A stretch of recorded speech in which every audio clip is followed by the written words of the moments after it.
ये तो अनकॉन्स्टिट्यूशनल है। ज्ञान नहीं था इस बात, अब तो ज्ञान दे दिया, अब तो सर्वज्ञानी हो गए। टीएसपी की 35% जनसंख्या को हम आगे बढ़ा ही नहीं रहे। 2.5-3 साल से एक शब्द सुनता आ रहा हूं, paper leak paper leak paper leak. सत्ता और विपक्ष दोनों जोर जोर से चल बातें होती हैं इस पे। ये तो संविधान लीक है। सब कुछ हम ही पूछें तो आपका क्या दायित्व बनता है? फॉर्च्यूनर में घूमने वालों, और यही तो आपके टीएसपी के पिछड़े लोग हैं। अगर इनको नहीं देखोगे तो फिर किसको देखोगे? नमस्कार, आप देख रहे हैं भारत रफ्तार। मैं हूं आपके साथ राकेश।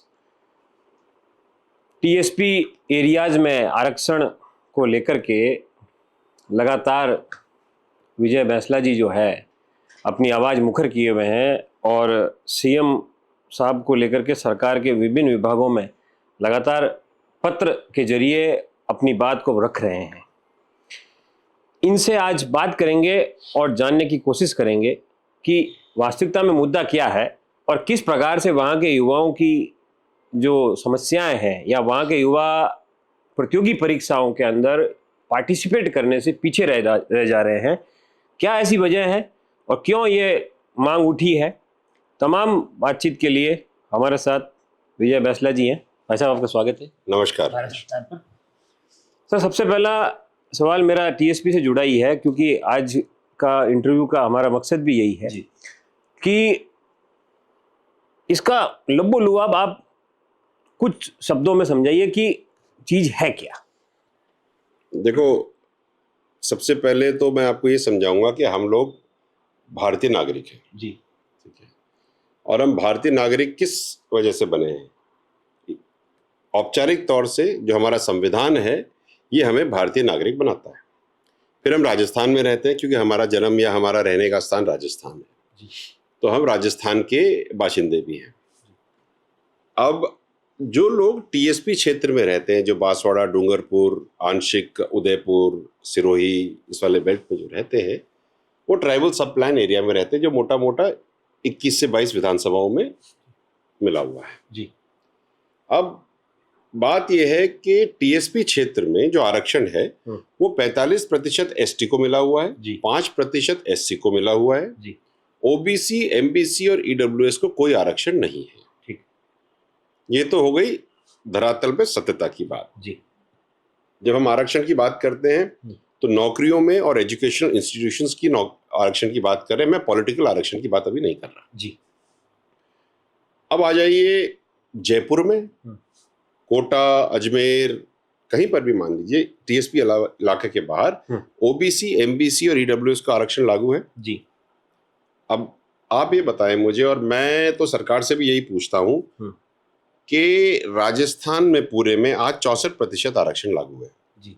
जबकि टीएसपी में 45 + 5% आरक्षण ही लागू क्यों है? 50% लागू क्यों है?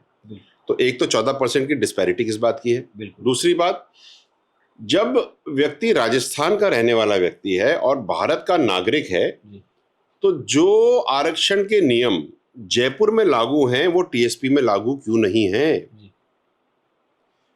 संविधान के अनुच्छेद 15 और 16 ये बिल्कुल क्लियरली दर्शाते हैं और कहते हैं कि भारत के किसी भी नागरिक के साथ स्टेट जो सरकार है व्यक्ति की जाति, व्यक्ति के लिंग, व्यक्ति के जन्म स्थान और या रहने के स्थान को ध्यान में रखते हुए कोई भेदभाव नहीं करेगी। ये आर्टिकल 15 और 16 केवल इसीलिए बने हैं कि भारत के किसी भी नागरिक का किसी दूसरे नागरिक के साथ समकक्ष का व्यवहार रहे और कोई भेदभाव ना हो। अब अगर टीएसपी के अंदर में आरक्षण आप नहीं दे रहे हो क्योंकि ओबीसी, एमबीसी, ईडब्ल्यूएस को, क्योंकि वो वहां पे जन्मे हैं टीएसपी में जी, और वहां पर रहते हैं, आप आरक्षण उनको नहीं दोगे और जो व्यक्ति बाहर है उसको दोगे तो आप तो आर्टिकल 15 और आर्टिकल 16 का खुल करके विरोधाभास कर रहे हो। बिल्कुल, ये तो अनकॉन्स्टिट्यूशनल है। ठीक बात, मैं तो कोई रॉकेट साइंस बोल नहीं रहा, या चौथी क्लास के बच्चे से पूछ लो जो मैंने आपको समझाया, इसमें अलग है तो बताओ। मुझे ये समझ में नहीं आता कि राज्य सरकार को इतने सालों से ये छोटी सी चीज समझ में क्यों नहीं आई। चलो पहले नहीं आई थी कोई बात नहीं, जब जागो तब सवेरा। अब तो हमने औपचारिक तौर से चिट्ठी से लिख के दे दी है अब तो जग जाओ, अब तो ठीक कर दो भाई। अगर आपको नहीं पता है तो हम समझ सकते हैं कि आपको नहीं पता है, आपको ज्ञान नहीं था इस बात। अब तो ज्ञान दे दिया, अब तो सर्वज्ञानी हो गए, अब तो करो ठीक। क्योंकि इतने सालों से जब युवा अपनी नौकरियों के लिए अप्लाई करता है तो उसको तो आरक्षण का फायदा ही नहीं मिलता। अब 21 से 22 विधानसभाओं में 35% जनसंख्या है साहब आपकी ओबीसी, एमबीसी और ईडब्ल्यूएस की। मतलब टीएसपी की 35% जनसंख्या को हम आगे बढ़ा ही नहीं रहे। फिर एक बात दूसरी भी है, एनएसएसओ के सर्वे के अनुसार पूरे राजस्थान के एजुकेशन मैट्रिक्स में टीएसपी का एजुकेशन जो परसेंटाइल है वो 15% निचला है जी। तो आप तो वैसे ही हम मानते हैं कि टीएसपी सबसे पिछड़ा इलाका है, और पिछड़े इलाका होते हुए भी एजुकेशन भी पिछड़ा है। तो जब भैया सब कुछ ही पिछड़ा है तो इनको आगे क्यों नहीं बढ़ा रहे? मैंने सीएम साहब को पत्र भी लिखा है, और मेरी इस बात से आप भी इत्तेफाक रखेंगे और आपके सुनने वाले भी सब इत्तेफाक रखेंगे कि ना तो कोई पेड़ पिछड़ा होता है भाई, ना कोई पत्थर पिछड़ा होता है। किसी भी क्षेत्र के जो लोग होते हैं वो पिछड़े होते हैं। अब आप ये देखिए, दुबई देख लीजिए एग्जाम्पल के लिए।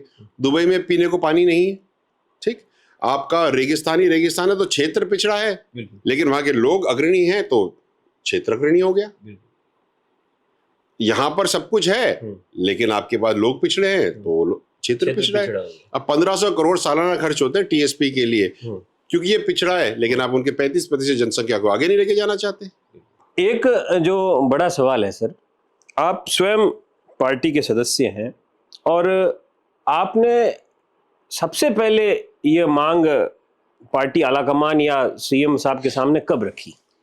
हमने तो ये बात रखे हुए बहुत दिन हो गए। अच्छा, ठीक है, इसीलिए मैं कह रहा हूं कि अब तो पता चल गया, अब कर लेना चाहिए।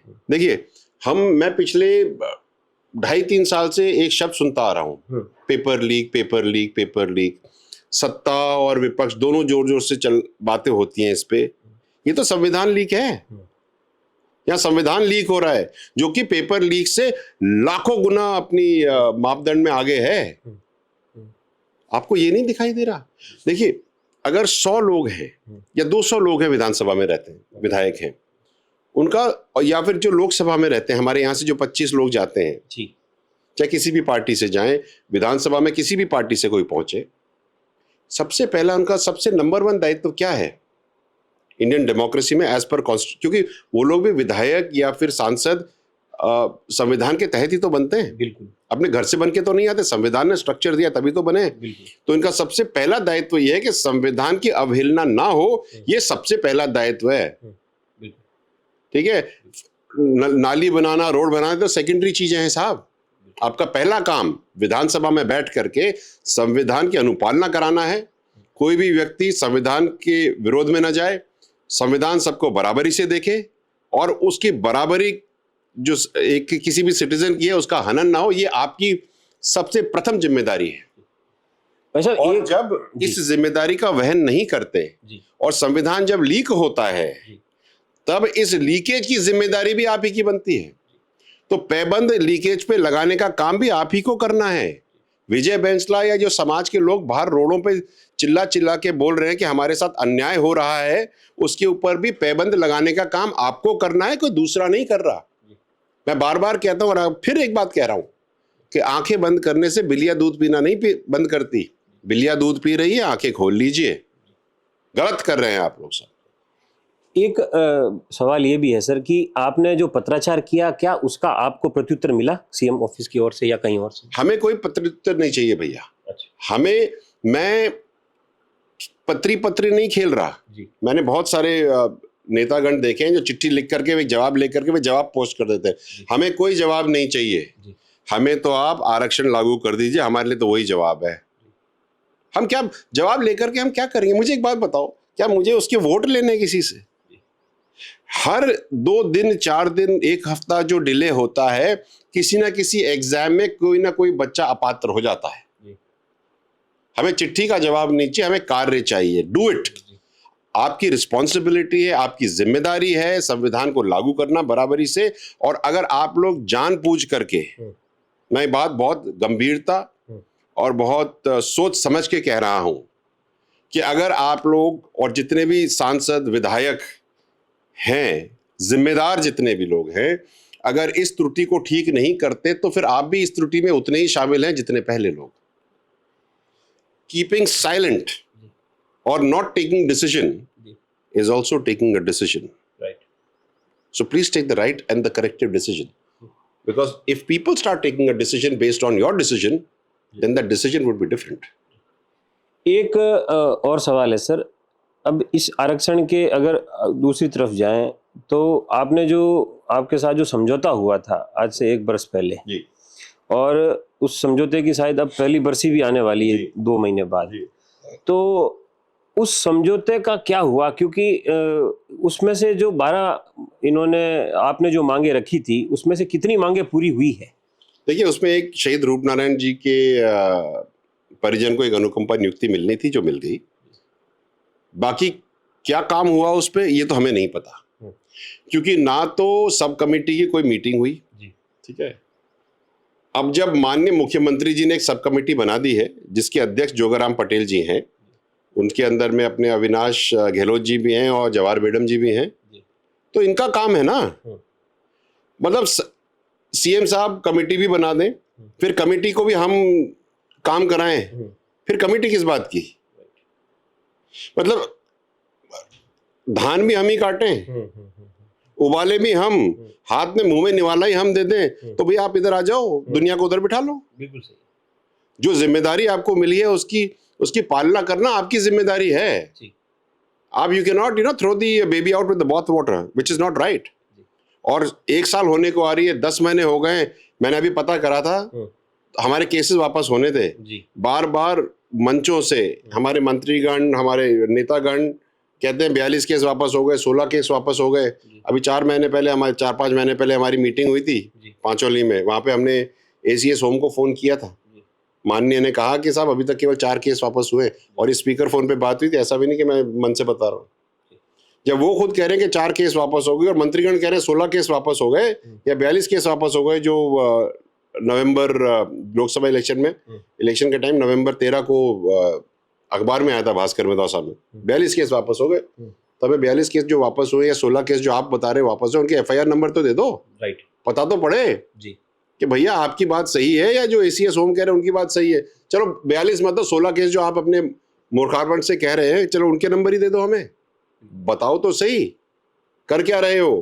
क्या फिर बरगला रहे हो तो फिर बात मैं समाज के सामने बता देता हूँ, सब बरगला रहे हैं, बाकी आप डिसीजन ले लो। बिल्कुल ठीक है। हमारा डिसीजन जो होता है ना राकेश जी, ये एक व्यक्ति का निर्णय नहीं होता।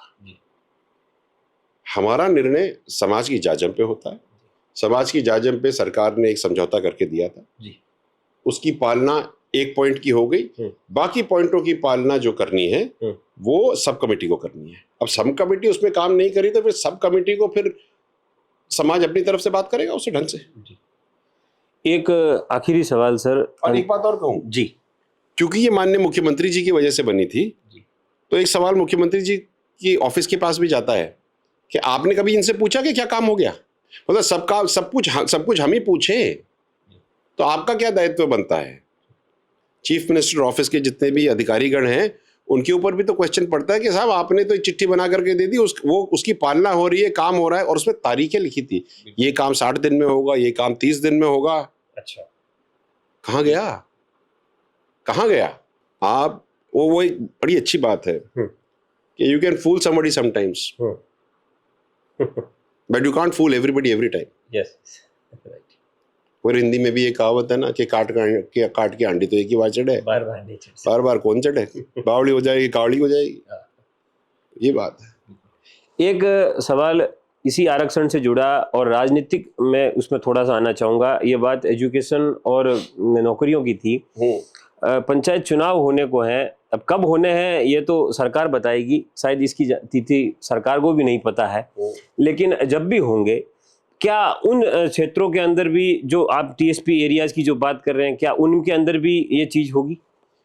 आरक्षण देखो, जो स्थानीय लोग हैं, मैं जितने गांव में गया हूं, मैं 10 एक दिन वहां पे टूर लगा के आया, वहां पर एक पीड़ा है। संवैधानिक तौर से जो बात रखी गई है वो ठीक है कि एसटी को आगे बढ़ाने के लिए सारी सीटें रिजर्व्ड है, मान ली हमने बात, हम उसको अग्री करते हैं। लेकिन काफी सारे गांव ऐसे हैं जहां पे कोई एसटी का व्यक्ति रहता ही नहीं है, समझ गया। 100% गांव किसी दूसरे समाज के हैं जी, या घर, तो आप कैंडिडेट लाओगे कहां से? बिल्कुल बिल्कुल। एक गांव था, एक गांव है मेड़ करके, वहां पर मोर करके है, वहां पर 99% विलेज घर जो हैं वो लोढ़ा समाज के हैं। अच्छा, एक घर या दो घर उनमें एसटी समाज का है, वहां भी रिजर्व सीट होती है। तो लोग कहते हैं कि फिर हमारा क्या होगा? बिल्कुल नहीं। भाई बात तो ठीक है ना। तो मेरा तो, अगर आप, क्योंकि आपने ये बात उठाई तो मैं जरूर कहूंगा कि एसटी के प्रावधानों का की भी अवहेलना नहीं होनी चाहिए। ठीक है, जो लोग पिछड़े हैं उनको आगे लेना चाहिए, राजनीतिक तौर से भी आगे लेना चाहिए, जरूरी है। लेकिन अगर वहां पे जनसंख्या आप मैप कर दो कि ठीक है कि अब 100% जनसंख्या में, या बेंचमार्क सरकार तय करे, मदन जी दिलावर जी तय करें, मंत्री जी तय करें, सीएम साहब तय करें, कोई भी तय करे, या चीफ सेक्रेटरी साहब तय करें कि 60% पे, 70 पे, 80 पे, या कह लो 90% पे, कि अगर जनसंख्या उस गांव की जनसंख्या अगर से 80% है तो एसटी सीट होगी, बिल्कुल, या 90% होगी तो एसटी सीट होगी। बिल्कुल। वैसे ये मानक 60% का है। अरे तो 60% का है तो भाई साहब, जिसमें एक ही घर है उसमें कैसे चलेगा? नहीं चलेगा, बिल्कुल सही बात है। मुझे तो एक ही, वहां पे आप लड़ ही नहीं सकते सरपंची का चुनाव। अगर आपका 60% का मानक है तो उसका इम्प्लीमेंटेशन कौन कर रहा है? तो फिर प्रश्न इम्प्लीमेंटेशन पे आ जाता है। राइट। तो फिर किस पे आता है इम्प्लीमेंटेशन? सरकार पे, वहां के कलेक्टर साहब पे। ठीक है ना। आपके जो आपकी इलेक्शन कमीशन ऑफ राजस्थान है उसके ऊपर आता है प्रश्न, अगर आप 60% का कह रहे हैं तो। राइट। लेकिन जो भी है उसका इम्प्लीमेंटेशन तो करो भाई, और कोई बेंचमार्क तो सेट कर लो। आप तो अपने मन से ही कर लो कि 90% है, कम से कम 10% तो वाले तो आ जाएंगे। राइट। आज की डेट में तो वो पोजीशन भी नहीं है। और ये कोई एमएलए चुनाव की बात थोड़ी कर रहे, तो सरपंचों की चुनाव बता रहे हैं। भाई जिस गांव में एसटी का व्यक्ति रहता ही नहीं और आपको दूसरे गांव से इंपोर्ट करके लाना पड़ रहा है।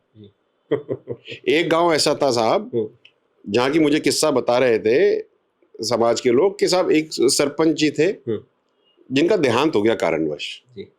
तो वहां पर उपचुनाव करने के लिए कोई कैंडिडेट ही नहीं था, तो उप सरपंच से पूरे 4 साल निकालने पड़े।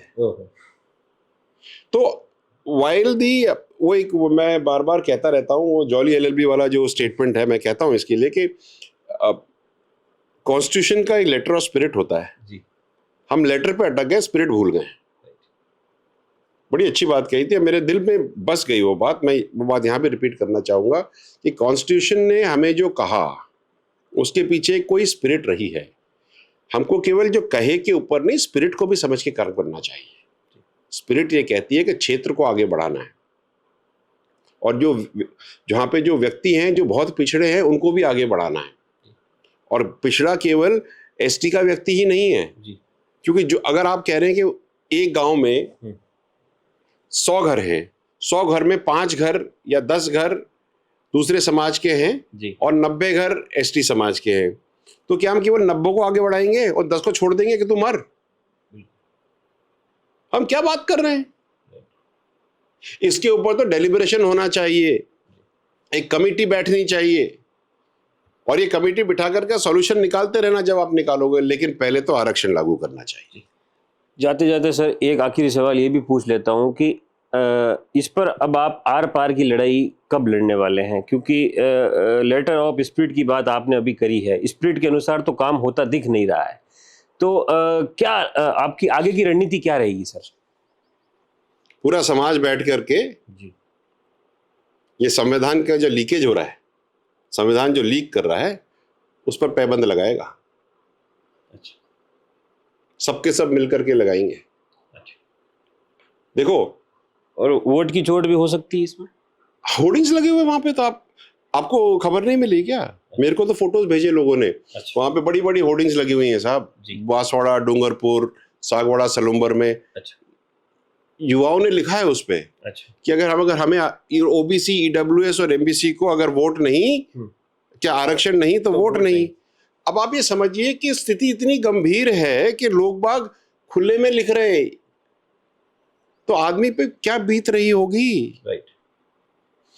मैं आपको एक गणित समझा दूं जी, और शायद सारे दर्शकों को समझनी चाहिए। 1 बीघा खेती रखने वाला आदमी, जो कि 1 बीघा उस इलाके में बहुत बड़ी चीज है, ठीक है। वो सालाना 12 से 17 हजार रुपए कमाता है। अच्छा। महीने के कितने हुए महाराज? 1250। आपने कमीज 2,500 की पहनी हुई है।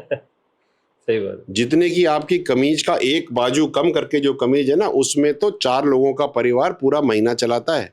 बिल्कुल चला। इसमें आप गंभीरता तो समझिए। फॉर्च्यूनर में घूमने वालों, मेरी बात कड़वी लगेगी। बिल्कुल बिल्कुल है, सत्यता है। और ये 1200 रुपए महीने के खर्चे में, साल के 12 से 15 हजार रुपए में अगर किसी की शादी ब्याह आ जाती है तो थोड़ा बहुत भात भी देता है। और जब ये भात के खर्चे वगैरह करता है तो फिर वो भौरे जो होते हैं पैसे देने वाले, उसमें 2 रुपए सैकड़ा, 3 रुपए सैकड़ा के हिसाब से ब्याज उठाता है और जिंदगी भर के लिए सब कुछ खत्म कर देता है अपना। हम इन व्यक्तियों की बात कर रहे हैं, हेलीकॉप्टर में घूमने वालों की बात नहीं कर रहे हैं। और यही तो आपके टीएसपी के पिछड़े लोग हैं। अगर इनको नहीं देखोगे तो फिर किसको देखोगे? तो बहुत बहुत धन्यवाद साहब। Thank you sir. ये थे विजय जी बैंसला, जो टीएसपी एरियाज में एमबीसी, ओबीसी और ईडब्ल्यूएस के आरक्षण को लेकर के लगातार आवाज बुलंद किए हुए हैं। इनका ये मानना है कि उस क्षेत्रों के अंदर सामान्य क्षेत्रों की तरह ही आरक्षण की व्यवस्था लागू होनी चाहिए। जिस प्रकार से टीएसपी, नॉन टीएसपी एरियाज में 64% आरक्षण है, ठीक वैसा ही आरक्षण टीएसपी एरियाज वाले जिलों में भी होना चाहिए, ताकि वहां के युवाओं को भी रोजगार मिले, वहां के युवाओं को एजुकेशन अच्छी मिले और वहां के लोगों को जो है उनका जीवन स्तर जो है बेहतर हो। मैं नहीं मान रहा रोहित, संविधान मांग रहा है जी। संविधान कह रहा है कि ये होना चाहिए। विजय बैंसला नहीं मांग रहा जी, संविधान मांग रहा है। मैं तो संविधान की बात उन लोगों के पास पहुंचा रहा हूं जिन्होंने संविधान को पढ़ना बंद कर दिया है। कैमरामैन लक्ष्मी नारायण के साथ मैं राकेश चौधरी, भारत अवतार के लिए।